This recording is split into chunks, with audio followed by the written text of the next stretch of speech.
continue inshallah ta'ala with the Hadith of Shaykh Ibrahim Bukhari rahimahullah ta'ala. And we are in the chapter or book Al-I'tisam bil-Kitab wa Sunnah. Al-I'tisam, to hold fast to the Quran, the book and the Sunnah of the Prophet alayhi salatu wassalam. And we finished the first sub-chapter, the first chapter in the book of Al-I'tisam bil-Kitab wa Sunnah, and it's all from Shaykh Ibrahim Bukhari rahimahullah. And we'll start the second one, inshallah. As you see, that the topic to some might sound general, but this is not general in the sense that it's not that important. This is the foundation of the deen. Without the principles and the foundation of the deen, nothing will be of value whatsoever. And somebody had asked me, why don't we talk about more specific things like how to make salah, how to do things. Definitely this is very important. But what is even more important, the foundation of everything, is these types of principles, the way to be true Muslims. And once we have these foundations, everything will be built with values. People, they make their salah, and people varies in their reward based on many things, one of which is the khushu' in the salah, and one of which is to hold fast to the principles of the deen. Someone has these principles strong, he will get more rewards than someone that his principles are not that strong, even if he's still a Muslim. And there are evidences of that, and this is what Weidman Rd he said in a statement, "Alaykum bis-sabili wa sunnah," stay on the path and the sunnah of the Prophet alayhi salatu wassalam. And then he explained, he said, there is no slave of Allah subhanahu wa ta'ala, ala sabili wa sunnah, on the path and the sunnah of the Prophet alayhi salatu wassalam, that he would do a good deed unless it's multiplied 10 to many multiplications. And he specified that the reward is given more, the more the person is having these foundations of the deen, that the value of life is based on these principles and foundation, and then we build all of our actions based on this. And that's why the Prophet ﷺ, for 13 years in Mecca or so, there was not too much ahkam, but more rather it's the matters of tawheed and how to follow the deen of Allah subhanahu wa ta'ala and the principles of that deen, so that then the rulings become something easy that the person would submit oneself to Allah subhanahu wa ta'ala. And it's definitely very important subject and very important hadith that we should really memorize them, because we need them every day. Why? Because again, this is the foundation of all the deeds and our actions we have. The second chapter, he says, Ballwin Rd, and we just mentioned the title last time. Al-Iqtida is to follow the sunnah, the ways of the Prophet ﷺ. And a sunnah, or the ways, this is, a sunnah literally means the way. And when we say the sunnah of the Prophet ﷺ, that means the way of the Prophet ﷺ. And this, not what some people might think, we refers to the optional acts of worship. No, the sunnah, when we say the sunnah, it means the whole deen of Islam. Whether it's optional acts of worship, obligatory acts of worship, matters of aqidah, everything comes under the Quran and the sunnah of the Prophet ﷺ. But of course it depends on what book we read. If we're reading book of fiqh, then it's the language of the fuqaha, of the people of fiqh, that they would use the word sunnah for the optional acts of worship. If you read the book of aqidah, you will find from the sunnah such and such. They're not talking about an optional acts of worship, they're talking about aqidah, matters of principles, creed. Without it, there is no religion, and they will say from the sunnah. Right? So the sunnah here, if a person doesn't have it, like a matter of aqidah, it can be outside the fold of Islam. For example, they would say from the sunnah, min as-sunnah al-iman wal-qadar, to believe in the qadar of Allah subhanahu wa ta'ala from the sunnah. Does that mean that it's an optional thing? Of course not. So it depends on the context and who is saying it. And usually the most general, when they talk, and the most comprehensive when they mention the word sunnah, are the muhaddithun, the people of hadith. Because they refer to the sunnah of the Prophet ﷺ as everything. Everything that they compiled or narrated from the Prophet ﷺ. Whether it's aqidah, fiqh, manners, whether it's before the Prophet ﷺ was sent as a messenger, or whether after. Whether to describe how the Prophet ﷺ looked, or something that has an action to be built on what is being mentioned. So it's the most comprehensive when the word sunnah is mentioned from the people of Hadith because they compile everything about the Prophet ﷺ. But here, al-iqtida, to follow. When we talk about following, right, and we need to focus really about al-ittiba' or al-iqtida because it's the whole religion of Islam, and not to define it our own ways. Al-iqtida', as we said, and forgive me for repeating things over and over again, but these meanings should not escape our minds whatsoever. You follow someone, that means you don't do anything unless, right, you get to know that that person did or said, and then you do. That's what it means by following. But if we do everything and we talk whatever we want to say and we do things, and then we get to see that this is the way of the Prophet ﷺ or not, that means we're not following the Prophet ﷺ. So this is how a Muslim should humble himself when it comes to following the Prophet ﷺ, especially at times of tribulations and trials and confusions and so on. We have to make sure before we speak, before we make decisions, before we have an opinion, which is so easy now to have an opinion and to write it and to hit enter and it goes to the east and the west, and it becomes part of you for Allahu A'lam how many years after one's died even. And this opinion, based on what we see, based on what we hear, or based on following the way of the Prophet ﷺ. So the matter is a very dangerous one, especially for us. So the fitan that faces us, maybe didn't face the nations before, or the generations before. That means we have to be more careful than anyone else. Right? So we have to really be true followers of the Prophet ﷺ, that we don't do anything unless we get to know the way of the Prophet ﷺ first. And he says, وَقَوْلِ اللَّهِ تَعَالَى وَجَعَلْنَا لِلْمُتَّقِينَ إِمَامًا. The ayah that Allah subhanahu wa ta'ala says, and make us among the muttaqeen imama. Imama, imam. What does it mean? He says, قَالَ أَئِمَّةٌ نَقْتَدِي بِمَنْ قَبْلَنَا وَيَقْتَدِي بِنَا مَنْ بَعْدَنَا. Again, this is something, review what we said last time. That is the dua to make us those to the muttaqeen imama, to the people of obedience to Allah and the fear of Allah, to make ourselves imam to these people. What does that mean? To be imam, all of us becomes imam and leaders? No. It means that we are a'imma, naqtadi biman qablana, we follow those who before us, and wa naqtadi bina man ba'dana, and those who come after us, they follow us. So this is how we follow the Prophet ﷺ. If we don't see the Prophet ﷺ in our life, but we see the example of the Prophet ﷺ from who? From the people of knowledge, from the righteous ones, that's why they have a heavy responsibility. And this is how we take the deen from one generation to the other, but the goal is to follow the way of the Prophet ﷺ, and this is what it means. So are we among those who follow those who before us, not just before us in general like this, those who follow the Prophet ﷺ, and are we the people and the example that the generations to come will be proud in the Day of Judgment that they followed us, especially again when we look at our situation in this country. Many, I'm not saying all of them, but many, they are, came from other places, other parts of the world. So what happens to the generations to come? Are they going to curse the early generations or praise the early generations? Based on what? Based on holding fast and the principles of the deen that we hold fast to and we follow in our life. يقول وعن ابن عون ثلاث أحبهن لنفسي ولإخواني. I'll say brief because we said it last time. 3 things I love it for myself and my brothers. هذه السنة أن يتعلموها ويسألوا عنها. The sunnah, to learn it and to ask about it. Right? So this is the way of life, to learn it and to ask about it. والقرآن أن يتفهموه ويسألوا الناس عنه. And the Quran too, يتفهموا, to understand it, to comprehend it, to ponder over it, and to ask the people about it. To ask the people of knowledge, to ask them about the meanings of the Quran, not to test them, not to challenge, but to learn and to be people that follows the Quran and the Sunnah of the Prophet ﷺ. And the third thing, وَيَدَعُ النَّاسَ إِلَّا مِنْ خَيْرٍ. وَيَدَعُ النَّاسَ means to leave the people unless it's goodness. That means the only reason why you are with people, because there's means of goodness there.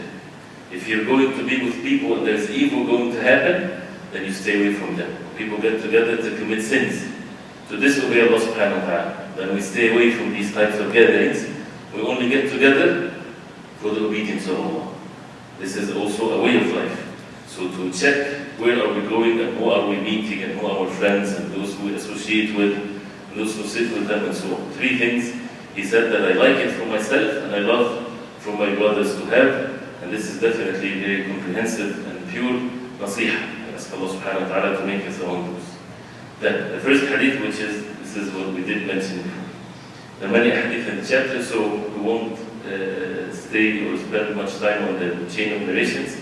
We'll deal more with the matn or the wordings of the hadith, because there are a few of them in this chapter. It says, حدثنا عمرو بن عباس قال حدثنا عبد الرحمن قال حدثنا سفيان عن واصل عن أبي وائل قال جلست إلى شيبة في هذا المسجد. He said, I sat with Shayba in this masjid. What masjid? He didn't say. But he means the Masjid al-Haram in Mecca. He was sitting by the Masjid al-Haram in Mecca. قال, he said, جلس إلي عمر بن الخطاب رضي الله عنه. He sat with me في مجلسك هذا. He sat with me in this majlis, in this space, the spot that you're sitting now. We were sitting in the same place. فقال, then Umar رضي الله عنه, he said, هممت ألا أدع فيها صفراء ولا بيضاء إلا قسمتها بين المسلمين. Umar رضي الله عنه, he was the Khalifa then. He said, هممت, I almost, al-ham is the stage right before you start doing your action.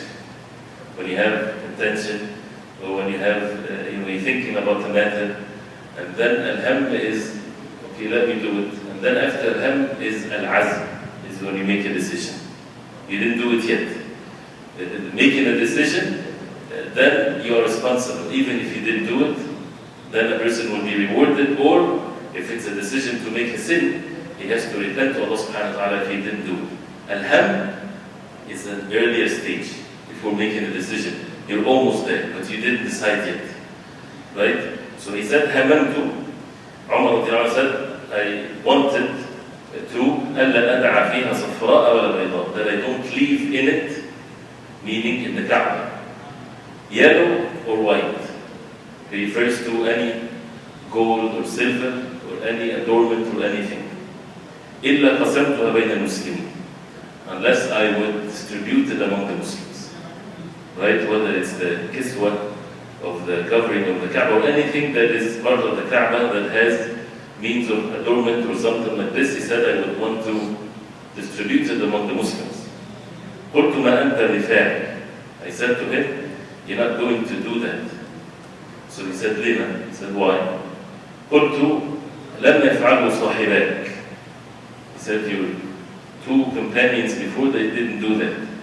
He refers to Abu Bakr and before that is the Prophet sallallahu alaihi wasallam. قال هما المرآن يقتدى بهما. Umar رضي الله عنه said, these are the two that we should follow, that I should follow. That means, that's it, that's the end of it. That I won't do something that they didn't do. If they left it, I would leave it. Right? So it shows how Umar رضي الله عنه, how he was eager to follow those who before him, especially of course the Prophet ﷺ, and Abu Bakr رضي الله عنه would not do anything unless it's based on following the Prophet ﷺ. هما المرآن يقتدى بهما, these are the two where everybody should follow. And following gives another meaning, an extra meaning here. Following is not just in doing, it's in not doing. Right? So he did not do something because they didn't do it. So now we get to understand that following the Sunnah means two things.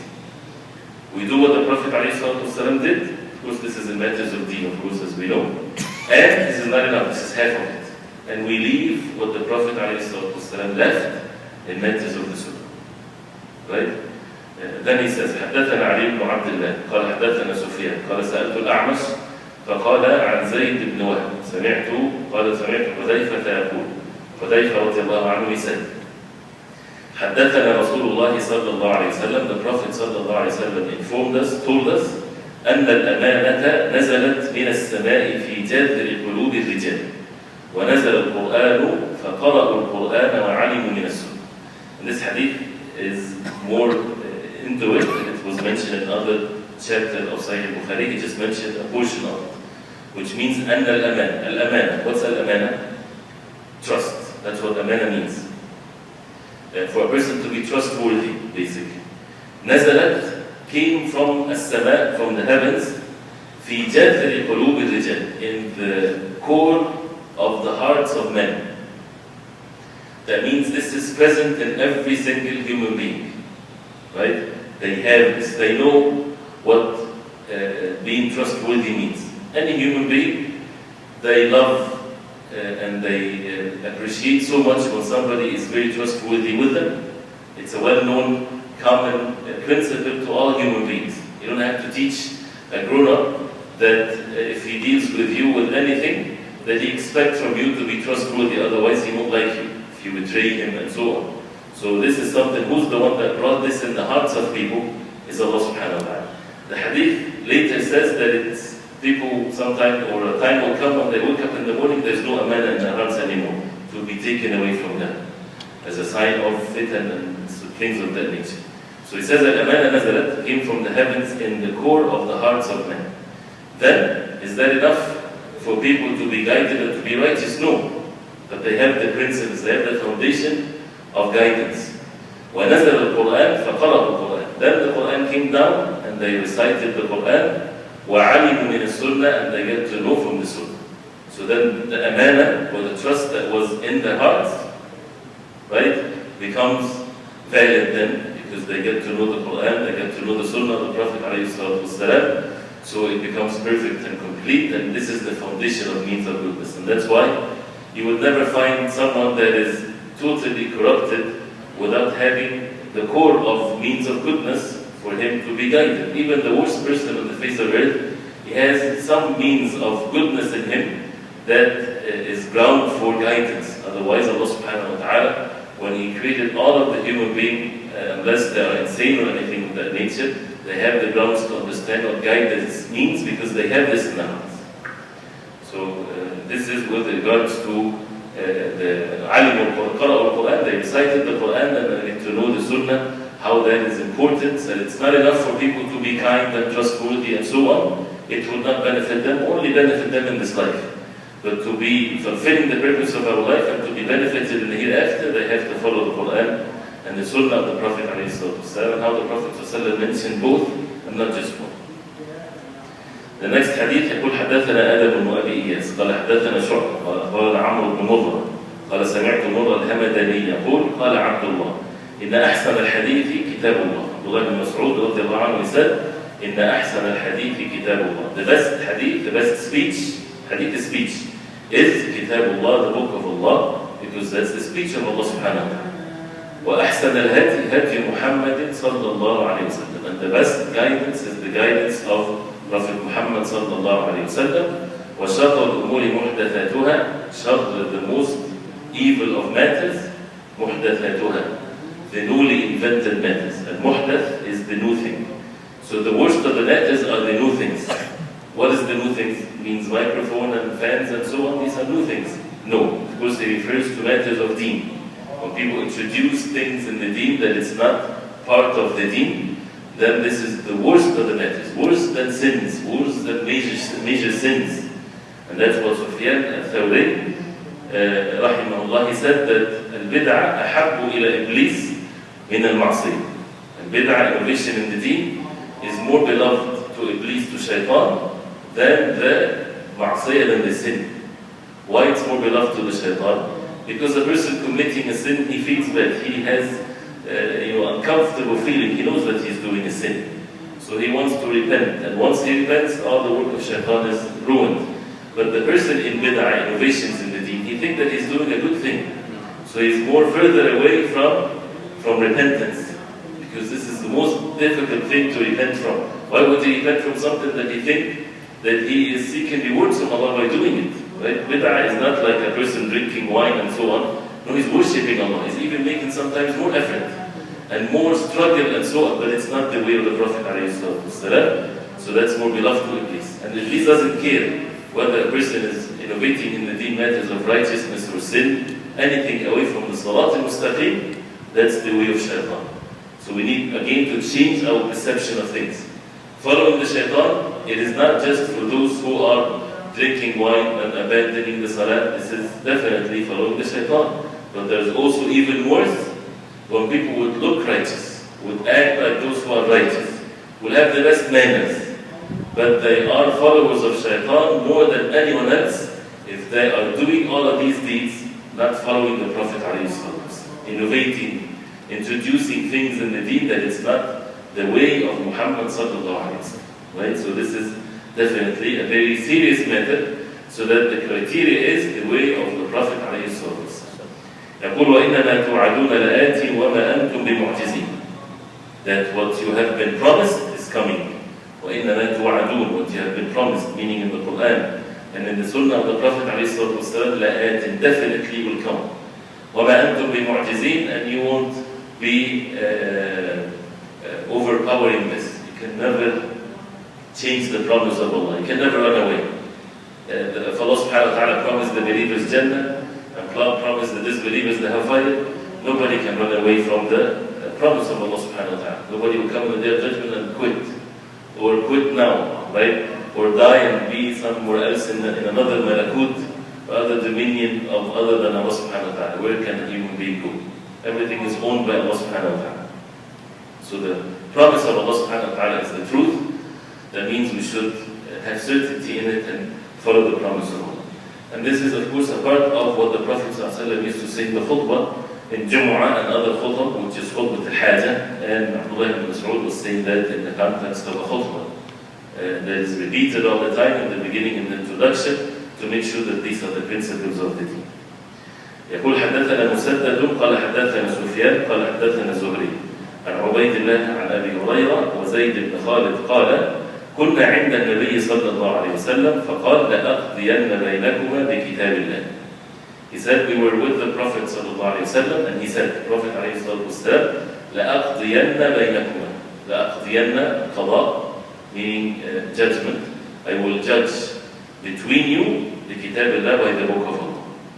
He will judge between them, a dispute or so. He will judge between them by the book of Allah. This is how we judge between people, by the book of Allah. Of course, the way of the Prophet ﷺ. The Prophet ﷺ is saying that, so he doesn't need to specify the Sunnah, because that's him ﷺ that he would do that, and he's the one that explained the Quran by the wahy from Allah subhanahu wa ta'ala.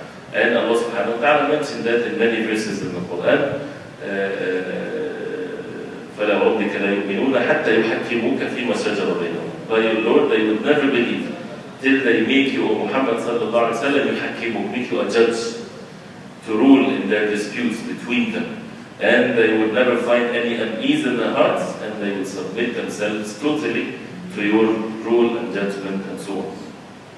So whoever doesn't like the judgment of the Prophet ﷺ, what did they used to call them at the time of the Prophet ﷺ? They used to call them munafiqun.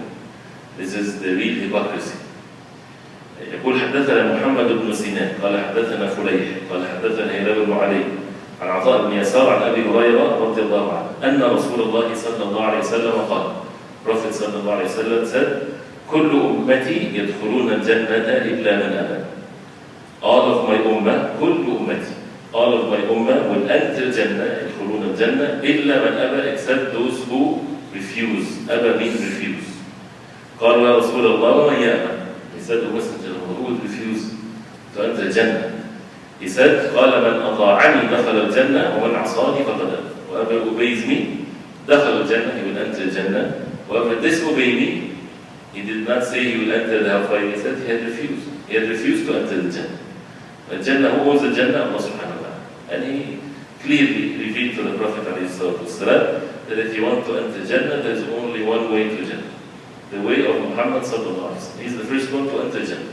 People will be behind him when they enter. They won't enter before him. So whoever wants to enter Jannah, they have to be obedient to the Prophet ﷺ. Whoever disobeys the Prophet ﷺ, then he should not say, I want to enter Jannah. No, you are refusing to enter Jannah. You chose, especially when a person has the knowledge, is not out of ignorance, he is choosing not to enter Jannah. He is refusing to enter. This is how clear and the words are. Because if he wants to enter Jannah, then he has to obey the Messenger sallallahu alaihi wasallam. And we said the example before, if a person, you give him money to invest your money, and then he takes the money and he sits down and he doesn't do anything. He's refusing. And he will tell you, no, really, I will invest the money. But you're not doing anything about it. Right? You are refusing to invest my money, and he would still refuse to accept that. And he says, no, I invest your money, but he's not doing anything. So words does not work by itself. It has to have truthfulness and actions and everything else. يقول حدثنا محمد بن عباد قال أخبرنا يزيد قال حدثنا سليم بن حيان وأثنى عليه and praised him. قال حدثنا سعيد بن ميناء قال حدثنا وسمعت جابر بن عبد الله يقول جابر بن عبد الله رضي الله عنه يسأل جاءت ملائكة إلى النبي صلى الله عليه وسلم وهو نائم. Angels came to the Prophet عليه الصلاة والسلام while he was sleeping. فقال بعضهم, some of the angels they said إنه نائم, he is sleeping. وقال بعضهم إن العين نائمة والقلب يقظان. And others they said العين, the eyes نائمة, the eyes is sleeping, it's closed. والقلب يقظان, and the heart is awake. They're talking about the Prophet عليه الصلاة والسلام. The Prophet عليه الصلاة والسلام used to sleep, but his heart is awake. فقالوا إن لصاحبكم هذا مثلا. The angels, they said to your companions, referring to the Prophet عليه الصلاة والسلام, there's a parable for it, there's an example, he resembles something. There's an example for him. قال فاضربوا له مثلا. And they said, give us an example or a parable. Which is sometimes it's, of course, the amthal, you know the amthal, parables or examples, it's many in the Quran.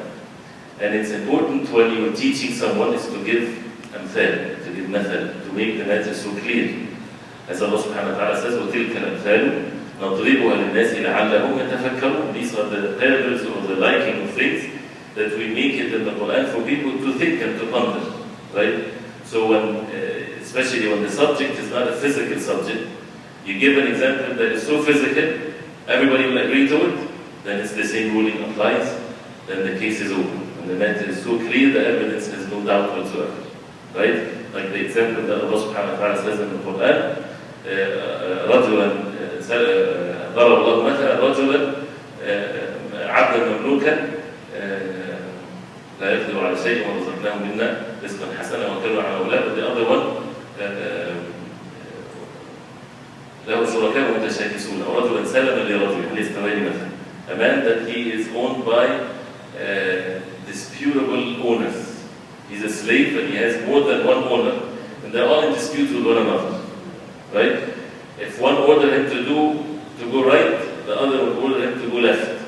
And if he does not obey the first one, he will be punished. And if he doesn't obey the second one, he's punished. That means he's punished anyway, because they're all against each other. And the example, the other one, وَرَجُلًا سَلَمًا لِرَجُلٍ. And a man is in peace with only one, and he's kind to him. And he's telling him to do something, and he's very kind, and he's generous, and he's good with him. Are they equal? Are they the same? Anybody on the face of earth will say, definitely they're not the same. Then, what's the outcome of this example? This is how a person is worshipping Allah subhanahu wa ta'ala alone, versus those who worship so many, and the hearts is diverted to please the human being, and to please this, and to please that, and to please Allah subhanahu wa ta'ala. It would never work, he would just live a life of misery. Right? So the matter becomes clear there, so that the Muslim would not be confused, and the matter will be very clear to him. And many examples like this. So even the angels, they say, فَضْرِبُوا لَهُ مَثَلًا. Give us a parable or example of him. فَقَالَ بَعْضُهُمْ. Some of them, he said, إِنَّهُ نَائِمٌ.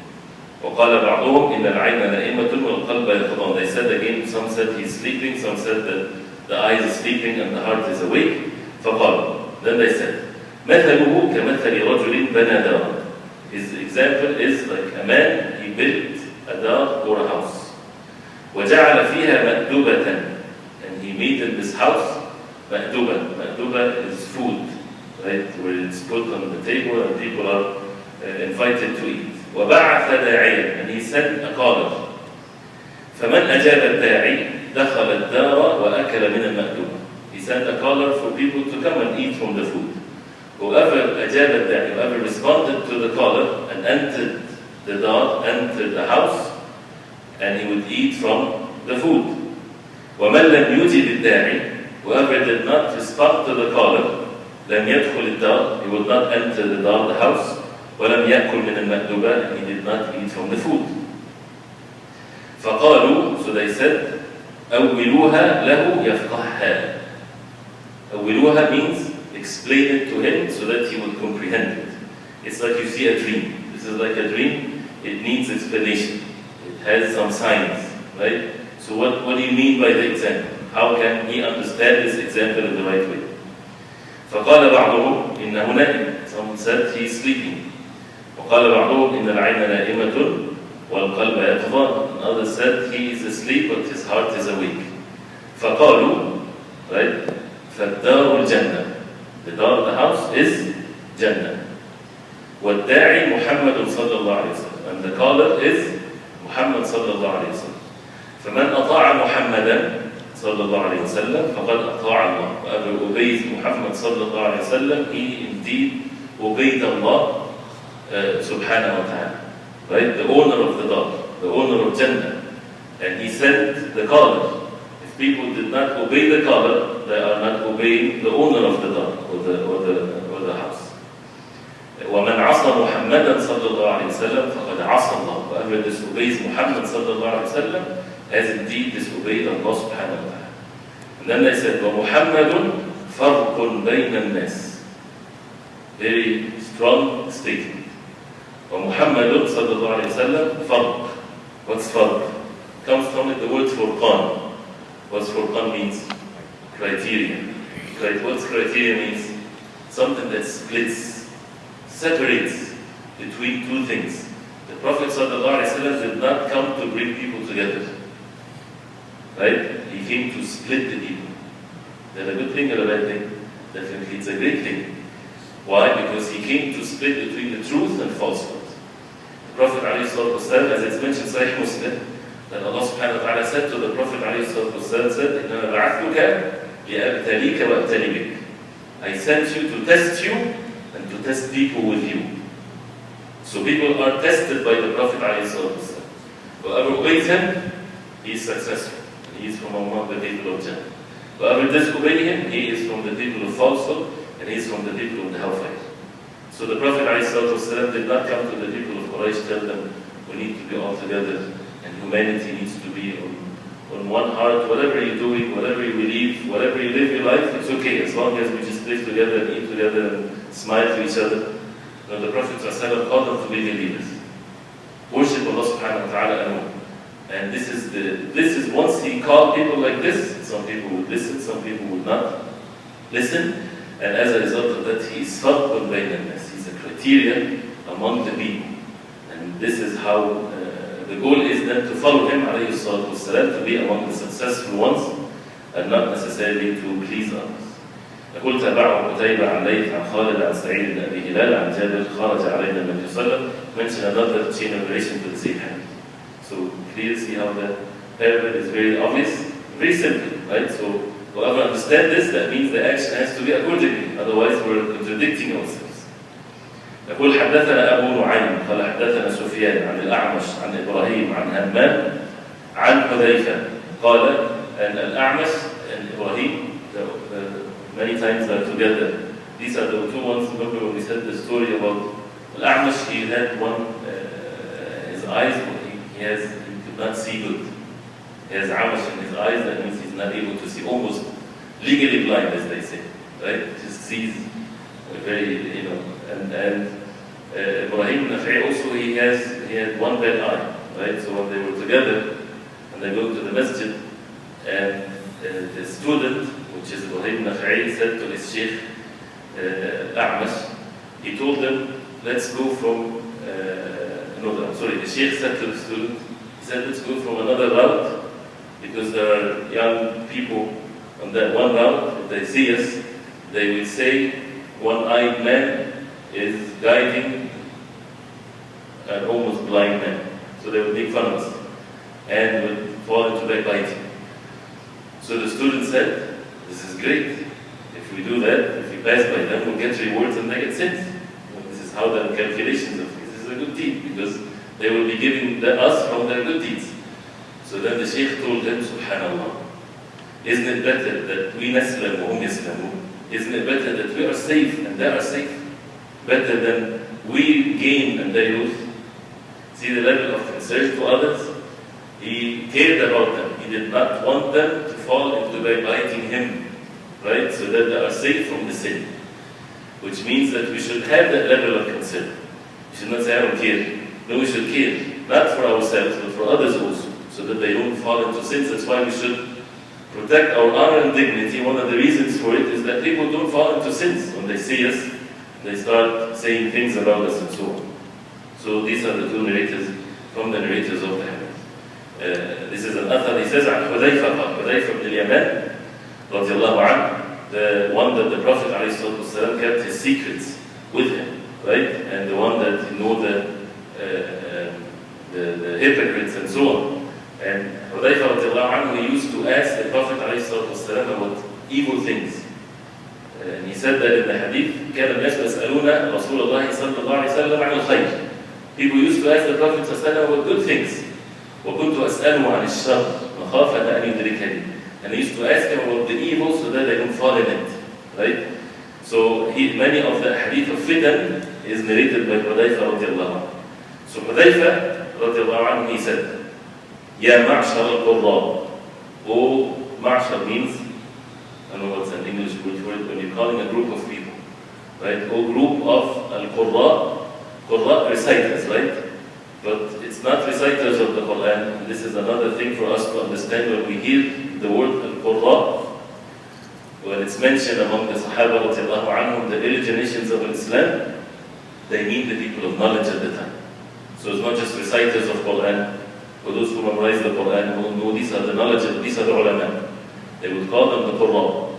So he said, Ya Ma'shar Qurra, he's talking to the ulama, to the people, the carriers of the Quran. Because one of them, at that time, if he memorized the Quran, that means he's the alim. Because they used to take the Quran 10 verses at a time, as we said before. Learn it and rulings and apply it and everything, and then he goes, that means when he learns it, he's learning the Sunnah and everything. So by the time he finishes the Quran, he becomes the alim of the time. So he would say, Ya Ma'shar Qurra, oh people of knowledge, istaqimu, which means, istaqimu, be straight, right? Steadfast. فَقَدْ سَبَقْتُمْ أو فَقَدْ سُبِقْتُمْ سَبْقًا بَعِيدًا. فَقَدْ سُبِقْتُمْ. سُبِقْتُمْ, السبق is somebody had passed you when you are in a race, right? And musabaqa is when you in a race with someone. If someone beat you in the race and is far away ahead of you, this is فَقَدْ سُبِقْتُمْ. You have been surpassed, you have been passed. سَبْقًا بَعِيدًا, very far away, with far away distance, somebody is already ahead of you, further away from you. What does he mean by this? He means from the generations before. The Sahaba radiallahu anhum, nobody can come into the level of the Sahaba. And he's talking to those who are just second generation. They are the second best generation, of course, but compared to the first generation, all of the second generation, all of the ummah from the second generation to the end, all of them together, they're not equal to the virtue of one of the companions of the Allah. Right? So he's saying you have been surpassed far away distance. So what does that mean? فَإِنْ أَخَذْتُمْ يَمِينًا وَشِمَالًا لَقَدْ ضَلَلْتُمْ ضَلَالًا بَعِيدًا. If you take right or left, you will be deviated, a very far away deviation, because that has surpassed you from a far away distance. Right? And this is in geometry, it's very obvious. Right? When you're following someone and he's right in front of you, if he turns a small turn, right, or a big turn, it's not too big for you because he's right there. But if he is, 100 kilometers away, one move, that may be, 1 kilometer's move for you, right, because of the distance, right? So that means he's saying a small deviation that you will do away from a salat al-mustaqim will take you far away deviation. It's not a small thing. We should not belittle the deviation. Deviation is deviation, right? So he's saying that to the second generation to stress the fact of how al-istiqamah, this whole thing is about al-istiqamah and salat al-mustaqim in Fatiha and so on. Istaqimu, right? And he's talking to the people of knowledge and the importance of the people of knowledge. And also this is something to be said to those who memorize the Quran and those who are studying the deen and those who are righteous and so on, because people are supposed to be following them. So they have to be steadfast. And if they're not, then this is a musibah, this is a calamity. Then people are at loss. That's why the fitna is when the people of knowledge are in deviation or indulged into matters of the dunya. May Allah subhanahu wa ta'ala forgive us all. Then he says, حدثنا أبو كريب قال حدثنا أبو أسامة عن بريد عن أبي بردة عن أبي موسى عن النبي صلى الله عليه وسلم قال, Prophet صلى الله عليه وسلم said, إنما مثلي ومثل ما بعثني الله به. Give an example. The example of me and what Allah subhanahu wa ta'ala sent me with, كمثل رجل أتى قوما. It's like a man came to people, went to people. فقال يا قوم إني رأيت الجيش بعيني. He said, my people, I saw the army with my own eyes. The army coming to destroy you. وإني أنا النذير العريان. And I am the warning ones. Al-Uryan is the one that is no cover to it whatsoever. Just blunt warning. The army is coming. There is no implicit way of doing things. Right? When you're warning someone from a clear danger coming, you won't give them a lecture first. Right? You just tell them, get out. Leave immediately. We'll discuss it later. And people will believe him and they will run, especially if he's trustworthy. وَإِنِّي أَنَا النَّذِيرُ الْعُرْيَانِ. I'm the warner. فَالنَّجَاء. And najah means, it's a pronoun, it's masdar. Means, as if you're saying, save yourself. Saving, like, I don't know how to say it. Like it's a very strong word of telling someone to save yourself. When you are in an extreme emergency, right? Fire, for example, and you're going to someone asleep, and you want to save his life. What words you would tell him? Again, you won't try to introduce things to him and convince him. And you know this. No, you would say very strong words, and it's usually one word, right? So that the person is not confused. Right? Fire, fire, like things like this, run away, save your life, you'll die, things like this. So النجاة, save yourself, save yourself. فأطاعه طائفة من قومه فأدلجوا. A group of his people obeyed him. فأدلجوا means they left quickly, swiftly, no harm. فانطلقوا على مهلهم فنجوا. So they left, and they were in slow pace, and they were saved when they obeyed him immediately. وَكَذَّبَتْ طَائِفَةٌ مِّنْهُمْ. And another group denied what he called them to. فَأَصْبَحُوا مَكَانَهُمْ. And the next morning came and they were in their spot. They didn't leave. فَصَبَّحَهُمُ الْجَيْشِ فَأَهْلَكَهُمْ وَاجْتَحَى. Jaysh, the army, صَبَّحَهُمْ. صَبَّحَهُمْ means attack them in the morning. All of a sudden. فَأَهْلَكَهُمْ, destroyed them and ruined them. يقول فَذَلِكَ مثل من أطاعني فاتبع ما جئت به. This is the example of someone who obeyed me. فاتبع, followed what I came with. ومثل من عصاني وكذب بما جئت به من الحق. And the example of the one that disobeyed me وكذب, and denied what I brought from the truth. See the opposites here. You know, when we study the Hadith usually, you know, in a college, not in a study session, sometimes you study it in linguistics too, right? So you talk about the metaphors and the opposites. When you ponder over the opposites here, أطاعني, obeyed me. What's the opposite of أطاعني? عصاني, right? فاتبع, he followed. What's the opposite فاتبع? The opposite of followed is what? In the Hadith, وكذب.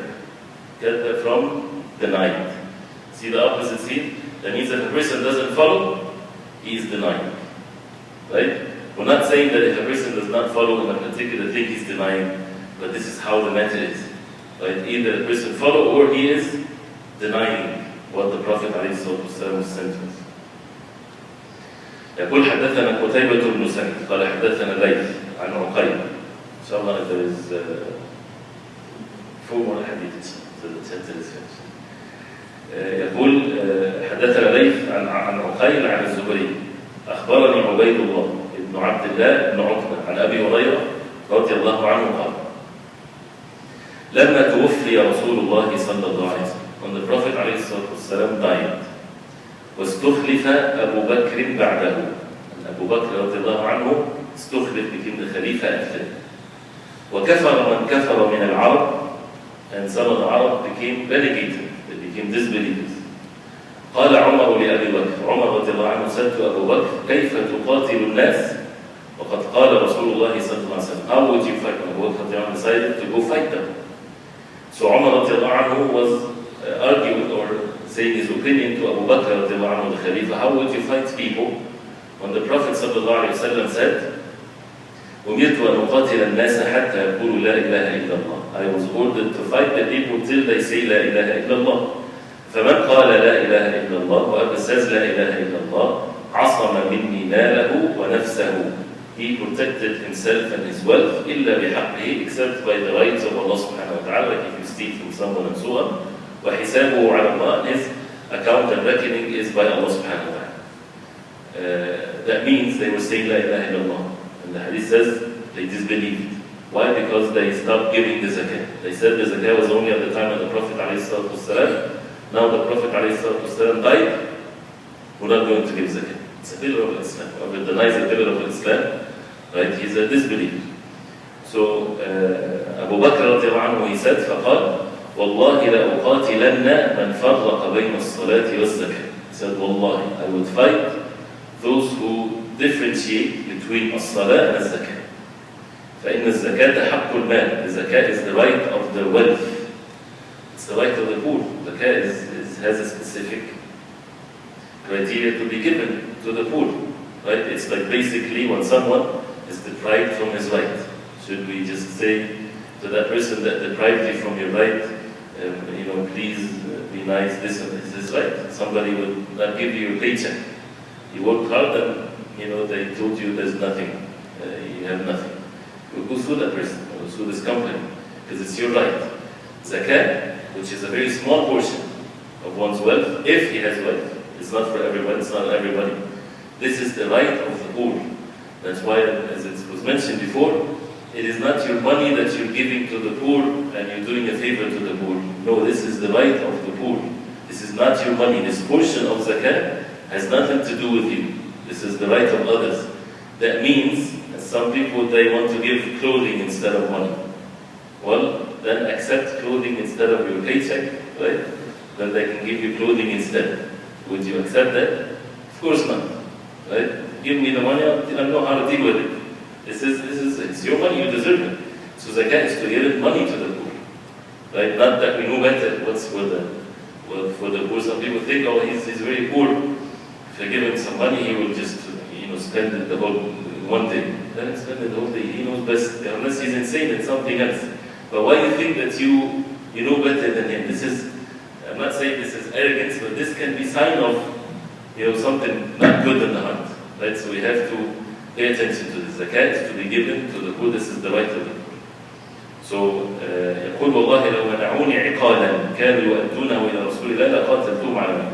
Wallahi, if they would prevent or not give iqal, which is the smallest thing, the slightest thing whatsoever that they used to give at the time of the Messenger sallallahu alaihi wasallam, I would fight them because of their depriving or preventing this. فقال عمر فوالله ما هو إلا أن رأيت الله قد شرح صدر أبي بكر للقتال فعرفت أنه حق. He said, Wallahi, once I saw that Allah subhanahu wa ta'ala had made the chest of Abu Bakr pleased, meaning satisfied with that decision, that this is what Allah subhanahu wa ta'ala guided him to make, then I know for sure that this is the truth. قال ابن بكير وعبد الله بن ليث عناقا وما صح. The other word instead of عناقا. So the point is how following the Prophet ﷺ, that strictly, that Abu Bakr anhu, the one that is so famous for being humble and he always weep when he listens to the Quran and so on, how tough he was when something small like this, people would differ from the way of the Messenger ﷺ. And he used to say, things of that nature, that, for example, he said about this, كيف ينقص الدين وأنا حي. How the deen will be ينقص, deficient or less when I'm alive. How can that happen? It would never happen. Right? Shows how the deen is the most important thing in their life. And that he was so afraid that if he didn't do something the Prophet ﷺ did, he used to fear for himself a shirk, as he said. That it might lead him. Not that it definitely leads, but it's the disease in the heart that how can he differ or be away from the way of the Messenger sallallahu alaihi wasallam. Then it says, because of them, حدثنا إسماعيل قال حدثنا ابن وهب عن يونس عن ابن شهاب قال حدثنا عبيد الله ابن عبد الله بن عتبة أن عبد الله بن عباس رضي الله عنهما قال عبد الله بن عباس يسأل قدم عيينة بن حصن ابن حذيفة ابن بدر فنزل على ابن أخيه الحر بن قيس. One came to his cousin as a guest. وكان من النفر الذي يدنيهم عمر. الحر بن قيس, he used to be one of those who Umar رضي الله عنه, the Khalifa of the Muslimin, used to make him close to him. He sits always in the company of Umar. He's from the important people close to Umar. وكان القراء, and the Qurra, right, the people of the Quran, the ulama, أصحاب مجلس عمر ومشاورته كهولا كانوا أو شبابا أو شبانا, people of that were close to Umar. فقال عيينة لابن أخيه. So Uyayna, the one that came and visited him, he said to his nephew, يا ابن أخي, oh my nephew, هل لك وجه عند هذا الأمير فتستأذن لي عليه? Do you have وجه? Do you have a what's his face? Literally, do you have a face to this Amir, to this leader, so that you can give me permission, you can give me permission to enter and meet him? Meaning to have a status, right, that I can enter. Not anybody will enter, right? So can you let me in?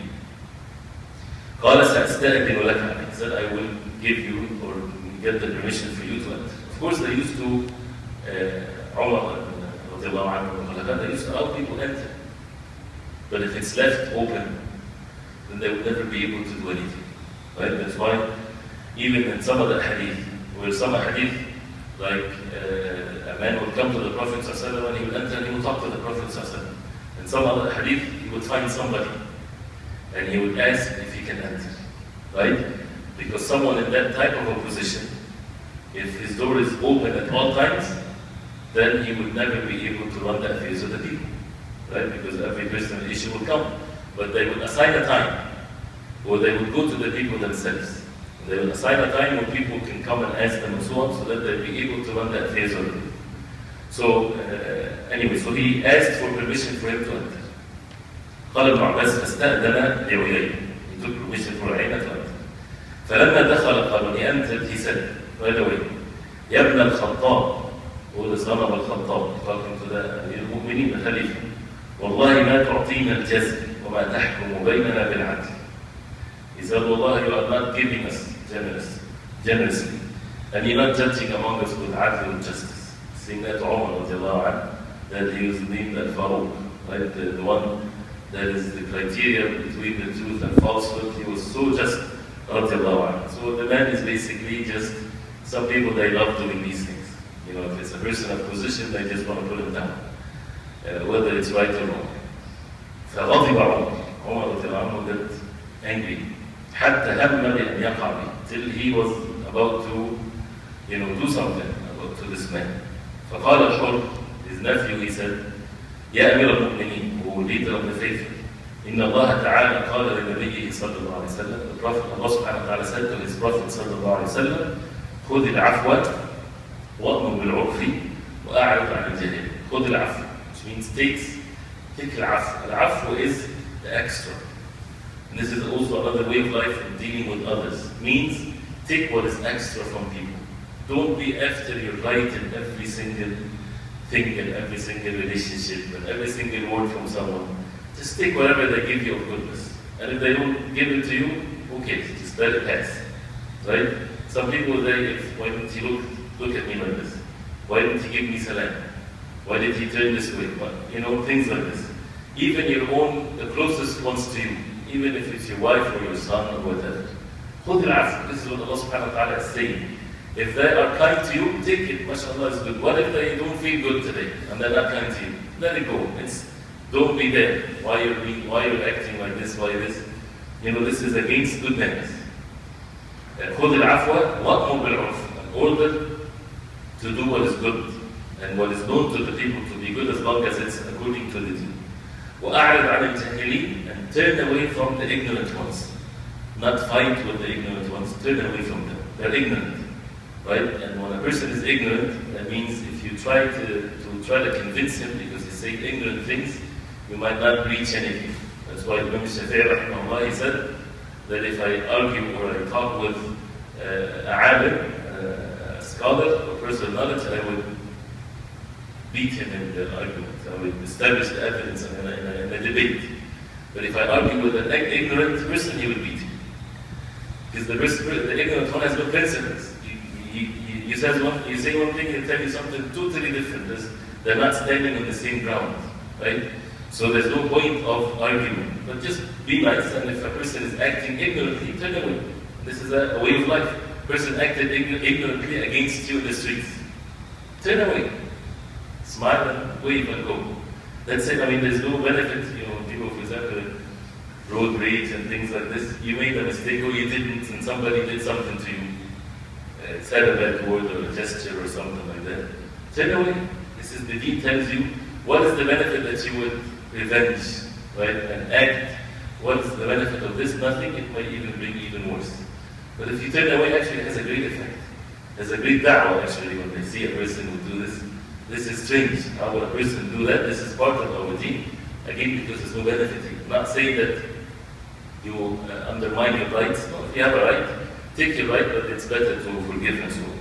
So anyway, so when he said that to him, and that person is basically saying things out of ignorance, يقول وإن هذا من الجاهلين, he is from the jahilin, from the ignorant ones. يقول فوالله ما جاوزها عمر حين تلاها عليه وكان وقافا عند كتاب الله. He said, Wallahi, Umar did not go further after the ayah was recited. And he said, وكان وقافا. وقافا from وقفا, يقف, he stops. Used to وقفا صيغة مبالغة, that means he's always stops whenever the book of Allah is recited. Right? It shows what stops. What does it mean by stop? That means if he wants to do something and he hears that the verse of the Quran says otherwise, it's an immediate thing. He does not say, but this and that, but that person is different. But things, especially when a person is angry, it's a very difficult thing. And you can try it on yourself or others. People when they're angry, they will listen. Somebody's angry, tell them, feel Allah, sit down. This is not right. Right? The person that is really a good person, if you remind them of Allah subhanahu wa ta'ala, tell him, ittaqillah, fear Allah, his immediate response, even if he is right, he would never be able to respond to this by anything but, may Allah make us among those who have taqwa, and he would listen, right?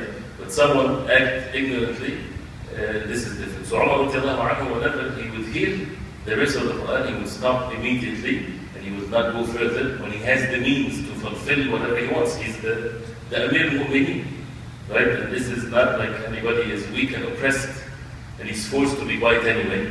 No, a person has the means to do whatever he wants. But he would stop as a result of being just and fair and hearing the ayat of the Quran. And this is again another way of life. We are bound to make mistakes. And whoever follows the Prophet ﷺ, he will be perfectly doing that at all times. No one is like this. We're weak. So we will fall in deficiencies. But once we are reminded, and this is a great favor from Allah, that if we have someone to remind us, immediately we be reminded and we stop. And we don't argue when it comes to matters of the truth. Two more hadith and that's the end of the chapter, inshallah ta'ala. He says, قال حدثنا عبد الله بن مسلمة عن مالك عن هشام بن عروة عن فاطمة بنت المنذر عن أسماء ابنة أبي بكر رضي الله عنهما. أسماء, the daughter of Abu Bakr رضي الله عنهما, she said, أتيت عائشة, I came to Aisha, the wife of the Prophet عليه الصلاة والسلام. And she's also the daughter of Abu Bakr رضي الله عنه from another mother. حين خسفت الشمس والناس قيام. So she went to her sister. When the sun was eclipsed, was the sun eclipsed, والناس قيام. People were praying the Salat al-Kusuf, the prayer of the sun eclipse. It's a long salah, as we know. And it's different than the salah that we pray. It's two standing in one rak'ah with two ruku'. And each one the Prophet ﷺ would recite al-Baqarah and Al-Imran.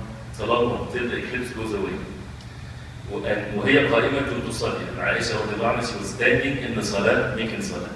فقلت ما للناس, and this hadith we mentioned in Kitab al-Ilm before. So Asma entered and Aisha was praying. And it's not time for prayer, right? So it's a strange thing when she came, why they're praying? What's going on here, right? So she saw her making salah, standing as a ma'mum, praying by the prayer of the Prophet sallallahu alaihi wasallam. فقلت ما للناس, she said, what's the matter with the people? فأشارت بيدها نحو السماء. Aisha رضي الله عنها is in salah. So she pointed with her hands towards the skies. That means she wants to tell her it's a sun eclipse, so we're praying because of this. فقالت سبحان الله. So she said سبحان الله. فقلت آية. I said it's a sign from Allah subhanahu wa ta'ala. قالت برأسها النعم. So she did that with her hand while she is in salah, trying to get her to understand, which is permissible if a person in such a situation where a person doesn't know what's happening and so on. فلما انصرف رسول الله صلى الله عليه وسلم, when the Prophet صلى الله عليه وسلم finished the salah, حمد الله وأثنى عليه ثم قال, praised Allah subhanahu wa ta'ala, and then he said, ما من شيء لم أره إلا وقد رأيت في مقام هذا حتى الجنة والنار. Prophet صلى الله عليه وسلم said, there is nothing that I didn't see before unless I saw it while I'm standing here, even the Jannah, the hellfire, and the paradise and the hellfire. وأوحي إلي, he said عليه الصلاة والسلام, it was revealed to me أنكم تفتنون في القبور قريبا من فتنة الدجال. That you will be تفتنون, you will be tried in the qubur, in the graves, قريبا, close to the fitna of the Dajjal, close to the trial of the Dajjal, which is the biggest fitna ever to afflict the human beings, the Antichrist. يقول فأما المؤمن أو المسلم لا أدري أي ذلك قالت أسماء. The narrator of the hadith, he says, I'm not sure if the Prophet ﷺ said, as for the believer or the Muslim. Did he say mu'min or Muslim? He said, فيقول محمد جاءنا بالبينات فأجبناه وآمنا. The believer would say when he's in the grave, when he's tested and asked, who is your messenger? He would say, Muhammad sallallahu alayhi wa sallam, he came to us with the clear evidences and proofs. فأجبناه, we responded to his call and we believed in him. فيقال نم صالحا. It will be said to him in the grave, sleep righteously, safe. علمنا أنك موقن. We know that you are someone believed and have certainty. وأما المنافق أو المرتاب. And as for the munafiq, the hypocrite, and the one that has doubt, he was not sure which one أسماء أو the she said. فيقول لا أدري. He would say لا أدري I do not know. سمعت الناس يقولون شيئا فقلت. I heard people saying something, so I was saying the like of what they were saying, right? Which is how then they will be punished. So the point is here of Muhammad sallallahu alaihi wasallam جاءنا بالبينات فأجبناه. This is not just enough people in the grave, they will be tested according to how they lived their life following the Prophet alayhi salatu. Did not say just we believed in him. فأجبناه. أجبناه means we responded to his call, and with the example of calling them for the food in the house, right? So we responded to his call, not just believed in him. So La ilaha illallah Muhammadur Rasulullah is not just a belief that we believe that there is no one worthy of worship except Allah subhanahu wa ta'ala, and that Prophet Muhammad sallallahu alaihi wasallam is the final messenger. The belief means that we would follow the messenger alayhi salatu wasalam, because he was sent by Allah subhanahu wa ta'ala. And this has no dispute whatsoever in the hearts of the believers, in all of their affairs. The last hadith in the chapter, which is a very important one, very precise in wordings and very great in meanings. He says, حدثنا إسماعيل قال حدثني مالك عن أبي زناد عن الأعرج عن أبي هريرة عن النبي صلى الله عليه وسلم قال. Prophet صلى الله عليه وسلم said, دعوني ما تركتكم, which means leave me and what I left for you. Do not, if I didn't say something, leave it. Don't try to bring it. That means follow me in what I left for you. If I didn't say it, that means it's not part of your deen. فإنما هلك من كان قبلكم بسؤالهم واختلافهم عن أنبيائهم, which means that what destroyed the nations before you is they're asking too much. The prophets, and as a result of that, they differ against the prophets. They would ask them before the wahy, before the revelation comes, what is this and what is this, what is the ruling of this, and they would ask for things. They would ask for this to be halal, they would ask for this to be haram. Then as a result of that, what it becomes, then they would disobey Allah subhanahu wa ta'ala and not follow the messenger alayhi salam. So the Prophet alayhi salam, and he said this when a man, he asked the Prophet alayhi salam about al-Hajj, and he said to the Prophet alayhi salam, the Prophet said, Ya ayyuhan nas, kutiba alaykum al-Hajj fahujju. O people, Hajj has been prescribed upon you, that make Hajj, pilgrimage to Makkah. So a man said, أَفِي كُلِّ عَامٍ يَا رَسُولَ اللَّهِ. The man said, every year, O Prophet of Allah. Prophet ﷺ didn't respond, right? And he repeated the statement again. The man asked again, أَفِي كُلِّ, is it every year? And then for the third time he said that. So the Prophet ﷺ said to him and to the people, right? if I said yes, لَوَجَبَتْ وَلَا اسْتَطَعْتُ. If I said yes, if it's every year, then it becomes mandatory and you won't be able to do it. Imagine that you have to go every year to Mecca to make Hajj. And then he said this, leave what I didn't tell you. The Prophet ﷺ is conveying the message from Allah. He's saying it in the most comprehensive way. Right? Take it the way it is. Don't introduce things, don't add things, don't do things. And then then showing the principle. فَإِذَا نَهَيْتُكُمْ عَنْ شَيْءٍ فَاجْتَنِبُوا. If I forbade you of anything, stay away from it. One statement, one clear way. Do not like to the best of your ability. If you are forbidden from something, stay away from it. وَإِذَا أَمَرْتُكُمْ بِأَمْرٍ فَأْتُوا مِنْهُ مَا اسْتَطَعْتُمْ. If I order you to do something, then do of it the best you can. We talked about that before, because when you order to do something, you have to have physical means to do it. So if you don't have these physical means, then Allah subhanahu wa ta'ala is the most forgiving. Then the person is not responsible for that. If a person is not able to pray standing and he prays sitting, he is excused. But if a person is forbidden from stealing, would he say, well, I cannot help myself, I find my hand extended to take others? That's not an excuse. You're ordered not to do. So that's the easiest thing ever. That's why sins, when we think about it, it's the most difficult thing, right? To stay away from it. But in reality, it's the easiest thing to stay away, because you're ordered not to do anything, to be passive. Isn't that easy? But when you're ordered to run 10 miles, that means you have to have effort and run and sweat, but you're ordered to not